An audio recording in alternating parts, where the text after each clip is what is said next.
Economicast, una mirada a los hechos que serán noticia en materia económica. Para enero de 2022, la tasa de desempleo en Colombia se ubicó en 14,6%, cifra positiva si se tiene en cuenta que para el mismo mes del año pasado el desempleo estaba por encima del 17%. Sin embargo, el dato preocupa aún a muchos, ya que continúa siendo un porcentaje de 2 dígitos y los avances en materia de generación y recuperación de empleo parecen avanzar más lentamente que en otros aspectos de la reactivación económica. Además, se siguen ampliando las brechas entre hombres y mujeres y no ceden las altas cifras de desempleo juvenil, entre otros aspectos. Pero, ¿qué hacer frente a esta problemática y cómo se debe actuar para crear más puestos de trabajo? Soy Javier Acosta, quien junto con Laura Becerra, periodista de macroeconomía de Portafolio, trataremos de analizar el tema con Iván Jaramillo, investigador del Observatorio Laboral de la Universidad de Rosario, en este episodio de Economicast. Bienvenidos a los dos, ¿cómo están? Hola Javier, ¿cómo estás? Muchas gracias. Muchas gracias por la invitación, Javier. Un saludo para todos los que se conectan hasta ahora. Muchas gracias por la invitación. Listo, bueno Javier, y ya para continuar con esto que estabas mencionando, pues sabemos que en enero ya tenemos las cifras de desempleo y de empleo y del mercado laboral en general, y algo que me gustaría que de pronto Iván nos explique un poco mejor es que según lo que dice el DANE, los ocupados, las personas que trabajan en Colombia, pues se recuperaron en este primer mes. Hablamos de 1,5 millones más de ocupados que hace un año. ¿Eso cómo nos deja? ¿Estamos realmente recuperando todos los empleos? ¿Qué opinas, Iván? Sí, efectivamente es una cifra aparentemente positiva porque hay una reducción respecto del mes de enero del año 2021 en esta evidencia que da el DANE para enero de 2022. Sin embargo, hay que aclarar varias cosas. Entonces, para los que nos escuchan, ¿qué se mide? Se mide la ocupación. ¿Qué es ocupación? Cualquier tipo de actividad mayor a 1 hora en la semana de referencia. No se mide realmente la recuperación del trabajo en clave de trabajo decente, y eso es bastante preocupante porque según la Organización Internacional del Trabajo, la recuperación de los sistemas laborales en América Latina y el Caribe ha estado presionada por la informalidad, es decir, el entrar a espacios de desarrollo de actividades sin derechos y protección social, sin diálogo social. Y eso deprime muchísimo la capacidad adquisitiva de los trabajadores, deprime el acceso a bienes y servicios vitales y dificulta muchísimo la realización de los estándares de trabajo decente. La noticia es positiva, seguimos estando con la asignatura pendiente de volver a los niveles prepandemia. Hay que recordar que Colombia, previo a la pandemia, en febrero de 2020, estaba en 12,2% de desempleo, lo cual era bastante superior al promedio de América Latina y del Caribe, que estaba en 7,8%, y era justamente la meta de este cuatrenio para el gobierno. Desafortunadamente, por la pandemia y todos los problemas que hemos tenido, que son ampliamente conocidos, pues esa meta pues, se tuvo que posponer. Entonces, la apuesta es a retornar a los niveles prepandemia, pero no a los niveles prepandemia, sino a las metas prepandemia, que es lograr ubicarnos en una cifra de 1 dígito de desempleo oficial en clave de ocupación, ojalá llegando al promedio de América Latina y el Caribe. Es la primera reflexión que yo haría. Perfecto. Iván, nosotros estamos hablando de que se está recuperando el empleo y algo que hemos visto en los últimos meses también es que el empleo en las ciudades, en las grandes urbes, ha jugado un rol muy importante en estas cifras. ¿Cómo vemos de pronto esa relación entre los empleos rurales y los empleos en las ciudades? Sí, desafortunadamente nosotros tenemos una prevalencia de la informalidad en el sector agrícola. Desafortunadamente, todo el esquema de regulación está pensado para el derecho al trabajo urbano, para el trabajo urbano con unas características específicas. Entonces, los espacios de informalidad en lo agrario pues, son muy, muy altos. Desafortunadamente, no tenemos sistemas de adaptación ni respuestas para la formalización en el sector agrario, desafortunadamente. Sin embargo, el análisis por ciudades de este periodo estacional de enero es interesante, porque tradicionalmente, quiero traer la colación, Cúcuta siempre lideraba las cifras de desempleo.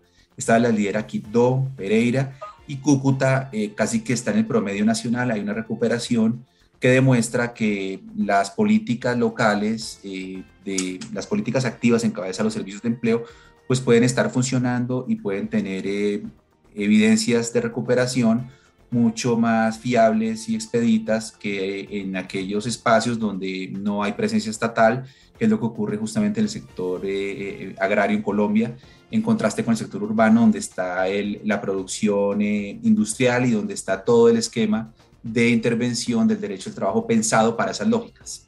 Iván, uno mira las cifras que revela el DANE y empieza a observar detalle por detalle y se da cuenta, por ejemplo, el tema aún de las brechas en materia laboral entre hombres y mujeres, y también se observa que las cifras de desempleo juvenil parecieran no ceder y mantenerse.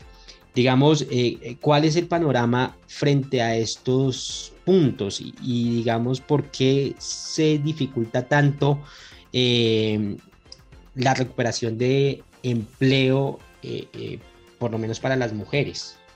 Es un punto muy interesante, Javier. Efectivamente, si uno revisa las cifras de cómo se comportó la recuperación de los niveles de empleabilidad para enero, se encuentra que las mujeres jalonaron prevalentemente esa recuperación con 913.000 nuevos puestos de trabajo, en contraste con los hombres que solo lo jalonaron en 672.000 puestos. O sea, aparentemente las mujeres fueron las que se ocuparon en mayor medida que los hombres. Pero luego de mirar esas cifras, uno mira la brecha de género ocupacional y sigue habiendo un 8,2% de diferencia. O sea, una mujer tiene 8,2% menos de posibilidades que un hombre de entrar al sistema laboral. Eso se explica desafortunadamente, Javier, por un patrón cultural machista histórico en el sistema laboral colombiano, una sobrecarga en las actividades de cuidado no remunerado a las mujeres, que se profundizó en la pandemia. Por el confinamiento, las mujeres migraron hacia la inactividad. La inactividad para todos los oyentes es los espacios en los que las personas declaran no estar buscando empleo, no estar interesados, porque como hay una sobrecarga en las actividades de cuidado no remuneradas, en una cultura prevalentemente machista, las mujeres migraron hacia la inactividad y recuperarlas para el empleo con formalidad es cada vez más complejo. La brecha sigue siendo muy alta en Colombia, desafortunadamente, y no solo es un problema colombiano. Justamente la Organización Internacional del Trabajo acaba de publicar un informe en el que evidencia que en la recuperación más de 4 millones de mujeres no han logrado retornar al trabajo en América Latina y el Caribe. Luego es un problema de nuestra región, de América Latina y el Caribe, es un problema de un factor cultural muy fuerte, es un problema incluso de intervención en el que hay una penalidad por maternidad todavía muy alta para las mujeres. Estamos transitando por la Ley 2114-2021 hacia licencias parentales compartidas para ir invirtiendo esas lógicas de corresponsabilidad en el cuidado de menores recién nacidos, para involucrar a los padres, aumentando también licencias de paternidad, pero es una asignatura pendiente y la inversión de las brechas va a estar condicionada por el cambio de factores culturales y el reconocimiento de las actividades de cuidado no remuneradas como trabajo. Es que hay que recordar que aquí inactividad incluso está asociada a temas de oficios del hogar y casi que unos puntos del PIB los aporta todo este tipo de actividades de cuidado no remunerado que no son reconocidas como trabajo y que penalizan a las mujeres para el tema ocupacional y el tema de igualdad salarial, desafortunadamente. Iván, ahorita que hablamos justamente de que pues hay algunos sectores que tienen más participación femenina, veíamos en las cifras de enero que, digamos, comercio se recuperó bastante bien, mientras que otros como el agro tienen un rezago muy importante. Como también podemos ver oportunidades o tareas pendientes en algunos sectores para reactivar pues a quienes aún no están en su nivel de empleo prepandemia. Sí, sectorialmente hay que hacer análisis con mucho detenimiento porque sí, como se indica en la pregunta, jalonó muchísimo comercio y servicios el tema de la recuperación de los niveles de empleabilidad para el mes de enero de 2021. Ha jugado un papel importante nuevamente la reapertura de escuelas y colegios para sectores feminizados en los que era más compleja la recuperación. En definitiva, toda la política de incentivos a la contratación, de enfoques diferenciales, de intervención de los servicios de empleo nacionales y locales, debería estar también diseñada con enfoque propio para cada uno de los sectores que pretendemos recuperar y que sufrieron en mayor medida con la pandemia y los cierres que tuvimos para lograr el control del virus. Yo lo que creo es que hay que buscar sectorialmente los mayores espacios de intervención para ser capaces de empezar a encontrar equilibrios. Fundamentalmente, en la pandemia, por ejemplo, una medida que se adoptó fue que el PAEF, el famoso Programa de Apoyo al Empleo Formal, tuvo destinación prevalente y con mayores incentivos, por ejemplo, para sectores especialmente afectados como turismo, hotelería y gastronomía. Son ejemplos de medidas diferenciales por sectores que ameritan mayores focos de atención, mayores focos de intervención para la mejora de los estándares de empleabilidad.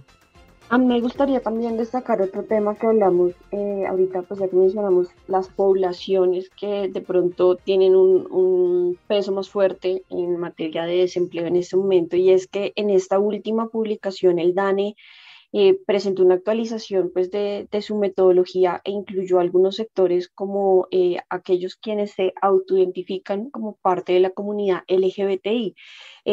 ¿Cómo nos deja esto también pues dentro de nuestra medición del mercado laboral y pues qué estamos viendo ahí? Efectivamente, en esta nueva gran encuesta de hogares, el DANE incluyó la medición de la población LGBTI para determinar primero el marco de, de población que se autodefine como LGTBI más y el nivel de empleabilidad de esta población. Los niveles no son tan bajos, parecería que la respuesta en pura percepción debería ser distinta, pero tienen niveles de empleabilidad bastante aceptables. Según el DANE, en Colombia hay 631.691 personas que se identifican como LGTBI más, y de estas 437.170 hacen parte de la fuerza de trabajo. Vuelvo al punto y es, hacer parte de la fuerza de trabajo, según la gran encuesta de hogares, es estar ocupado. No tenemos hallazgos suficientemente idóneos para definir si están en clave formalidad o no, pero parecerían tener un acceso al sistema laboral más o menos idóneo, que condiciona las medidas afirmativas para lograr corregir las barreras para este tipo de población. Pero parecería haber de entrada una posibilidad importante de este grupo poblacional de entrar al sistema de relaciones laborales. Valdría la pena conocer en qué condiciones, de acuerdo a la formalidad o no, y cuáles serían las principales barreras para enfocar allí la política pública de intervención a través de acciones afirmativas que mejoren las posibilidades de empleabilidad de estos grupos poblacionales especialmente vulnerables, ¿no? Iván, este año vamos a estar eh, generalmente en elecciones. Se vienen las elecciones al Congreso, las de las consultas partidistas y luego vendrán la primera vuelta a la campaña de las elecciones para presidente y seguramente también una segunda vuelta. Y llama la atención, digamos, que los candidatos hoy en día no han hablado ni han reflexionado, a mi parecer, sobre el tema del empleo.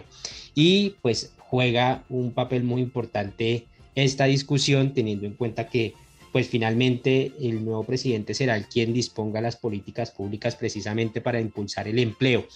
Para usted, ¿cuál debe ser, digamos, esos puntos que en algún momento tienen que tratar los candidatos de cara a un nuevo gobierno?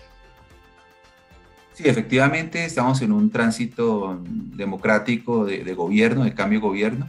No sabemos qué resultado vayamos a tener al final de este proceso electoral, pero lo que sí que es cierto, Javier, es que recientemente se conformó desde 2020 una misión de empleo para estudiar toda la problemática laboral del país, con unos resultados que se dieron a conocer recientemente en el mes de diciembre de 2021, enero de 2022, que han sido muy debatidos. Pareciera haber lugares comunes. Yo lo que descartaría es todas las estrategias de flexibilización y reducción de derechos para aumento de formalidad que han probado su ineficacia económica y jurídica. Yo lo que pienso es que hay que buscar esquemas de actualización de las relaciones laborales. Nosotros tenemos un código del año 1950 con una orden de actualización por la Constitución en el año 91.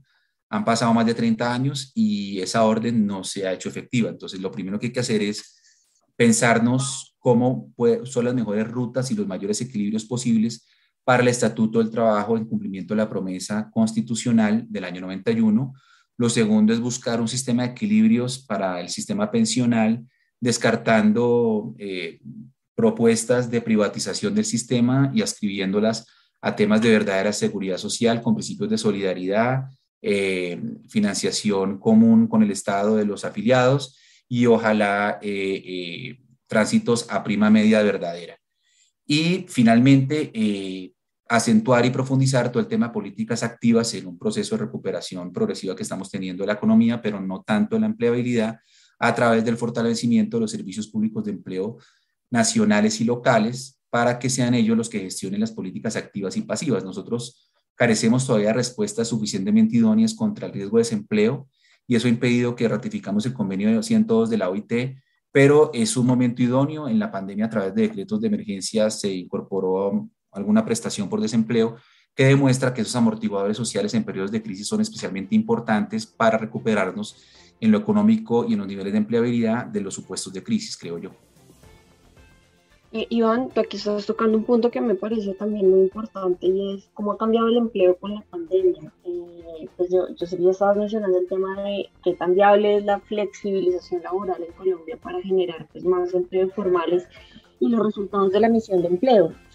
Yo quería preguntar respecto a esto, pues tú cómo ves de pronto la necesidad de una reforma laboral, que es algo que quedó un poquito, digamos, aplazado por las necesidades que hemos visto en los últimos años, sobre todo enfocadas en salud y en otras reformas más hacia el gasto, pero ¿qué elementos debería tener una reforma laboral que seguramente es algo que tendrá que enfrentar el próximo presidente? Sí, la reforma laboral y la reforma pensional normalmente están en la agenda de todos los gobiernos.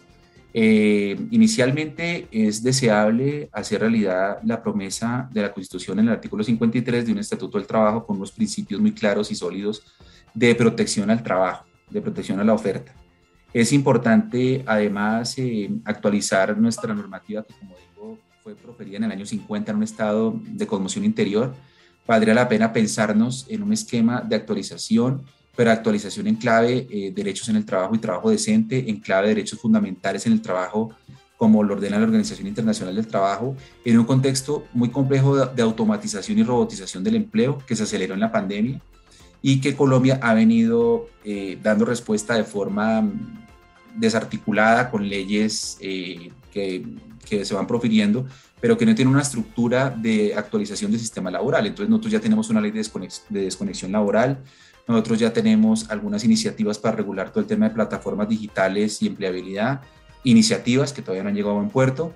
Tenemos algunos acercamientos a todo el tema de los empleos verdes que están en clave oitiana para privilegiar todo el tema de diálogo, trabajo, cuidado del medio ambiente y desarrollo sostenible. Pero todo eso no termina siendo parte de una política estructural que actualice todos los estándares de trabajo y en su regulación y en sus políticas públicas de promoción del empleo. Yo lo que pienso es que hay que empezar a pensarnos en sistemas de actualización suficientemente idóneos, equilibrados, que den respuesta a estas nuevas realidades, a un mundo distinto al de 1950, pero descartando todo el tema de regresión de derechos como salida inicial casi que fácil para mejorar niveles de empleabilidad, que ha probado no mejorar los niveles y sí deprimir muchísimo la capacidad de consumo de los trabajadores. Eso lo hizo Europa, sobre todo la Europa periférica de los años 2010 a 2012, España, Italia, Grecia, Portugal, con muy malos resultados. Hoy, para salir de la crisis en 2020, están pensándose otro tipo de salidas. Iván, el teletrabajo, por ejemplo, o las otras formas de trabajar post pandemia, digámoslo así, marcó, digamos, un antes y un después.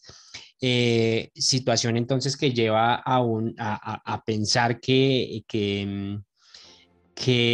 se necesitarían nuevas actualizaciones precisamente, pero digamos, hoy en día, digamos, ¿cuáles son esas actitudes que deben tener las personas jóvenes, por ejemplo, que quieran ingresar al mercado laboral? Y esto lo digo teniendo en cuenta esa relación o esa correlación que debería tener el sistema educativo con el sistema de generación de trabajo. Es decir, hacia dónde se debe pensar este nuevo modelo, un nuevo modelo de educación teniendo en cuenta la realidad que hoy vive el país. Sí, eso es un punto muy importante, Javier. Agradezco muchísimo esa reflexión y esa pregunta. Son dos cosas. Lo primero es que, claro, el crecimiento exponencial de las actividades de trabajo a distancia en Colombia debido al coronavirus se refleja en el tema normativo. Entonces nosotros teníamos teletrabajo con una ley que es la ley 1221 de 2008, en la que se tenían evidencias de 122.000 teletrabajadores previo a la pandemia. Con la pandemia tenemos teletrabajo, tenemos trabajo en casa con la ley 2088 de 2021 y trabajo remoto con la Ley 2121 de 2021. Se calcula por el Ministerio de Trabajo que ha habido un crecimiento de 122.000 teletrabajadores a entre 4 y 5 millones de trabajadores a distancia. Luego hay ya una evolución en la regulación y en el grupo poblacional que está trabajando a distancia. Y respecto a los jóvenes y los procesos de formación para el trabajo, es una de las advertencias que ha hecho la OIT en la declaración del centenario en el año 2019, previo a la pandemia, sobre la demanda de actualización de las habilidades y competencias más que contenidos en la formación para el trabajo. Pues había estudios que decían, miren, para el año 2025 vamos a necesitar formar a los jóvenes en solución de problemas complejos, resiliencia, aprendizaje activo, otro tipo de habilidades a las que estamos tradicionalmente acostumbrados a formar a los jóvenes para el trabajo. Toda esa evidencia que se había proyectado para el año 2025 se adelantó en el año 2020 con la pandemia. Entonces, hoy en día, esas habilidades son las que están en el centro de gravedad de la demanda, y hoy en día la formación tiene que migrar hacia ese tipo de habilidades para lograr impedir que por la automatización y robotización se terminen perdiendo puestos de trabajo, insisto. Pensamiento crítico, aprendizaje activo, solución de problemas complejos, creatividad, liderazgo, habilidades tecnológicas. Esas son las habilidades que están en la demanda hoy y que desafortunadamente a veces las evidencias del Servicio Público de Empleo nos hacen ver que a pesar de haber oferta, no hay suficiente oferta porque no tenemos suficientes sistemas actualizados de pertinencia y calidad en habilidades más que en contenidos, que es el salto que está dando a pasos agigantados la humanidad en materia de oferta y demanda y el match que debe hacer el servicio de empleo, que se dificulta si no hay sistemas de formación para el trabajo suficientemente idóneos, ¿no? Perfecto. Para ir cerrando, yo quisiera preguntarte también, Iván, pues ahorita en esta coyuntura y con todo este entorno tan cambiante, ¿cómo crees que serán las cifras de empleo para este año? La tasa de desempleo, ¿qué tantos empleos se podrían recuperar? Sí, efectivamente hay todo un reto en una etapa, en un contexto electoral, como advertía Javier, y la pregunta a la hora es muy interesante y es ¿qué pronósticos podemos hacer, qué análisis podemos hacer en prospectiva? Miren, en realidad la evidencia de la OIT indica que la recuperación de las cifras de empleabilidad en América Latina prepandemia va a empezar en el año 2023, porque estamos verificando, y todos los días lo vemos, cifras de crecimiento económico, claro, dado el rebote del cierre de la economía en el año 2020-2021, que no está ligado a la recuperación de las cifras de empleabilidad. Luego, todo va a depender, primero, de la responsabilidad en el manejo de la pandemia que impida nuevos confinamientos. Segundo, en el tema de la acelerada tasa de vacunación, que por fortuna ha funcionado relativamente bien en Colombia. Y tercero, y muy importante, de la efectividad de las políticas activas que sean capaces de conectar el crecimiento económico con la recuperación de los niveles de empleabilidad. Aquí juegan muchos factores y es la problemática que tenemos de devaluación, cómo se va a invertir o no con el proceso electoral, las problemáticas que tenemos desafortunadamente también con una inflación pues acelerada, que es el impuesto más regresivo con las clases populares y que desafortunadamente no ha sido capaz de traducir un incremento del salario mínimo para el año 2022 muy generoso, que desafortunadamente se ha ido neutralizando y se ha ido diluyendo en el objetivo de recuperar la demanda agregada en el proceso de reactivación. Entonces va a depender mucho de eso, va a depender del interés que haya en el tránsito de gobierno de estimular y acompañar las políticas activas y pasivas de empleabilidad para promover, más allá de niveles de ocupación, la recuperación del trabajo decente, es decir, el trabajo con derechos, con empleabilidad, con protección social y con diálogo social, que es el que aspiramos como sociedad, ¿no? Perfecto. No, Iván, muchísimas gracias. Yo creo que con esto pues cerramos nuestro episodio de hoy y gracias también, Javier, por invitarnos al Economicast. Claro que sí. Iván, pues también extiendo la invitación. Muchas gracias por compartir con nosotros este espacio. También a mi compañera Laura y a Julián Castiblanco, quien nos acompaña desde la parte técnica. Muchísimas gracias a los dos por haber estado aquí y por haber discutido este tema tan importante para el país. Y a los lectores y oyentes de Portafolio, los invitamos a que continúen conectados a nuestro portal www.portafolio.co. Hasta la próxima y muchas gracias. Economicast, un podcast de Portafolio para la casa editorial El Tiempo.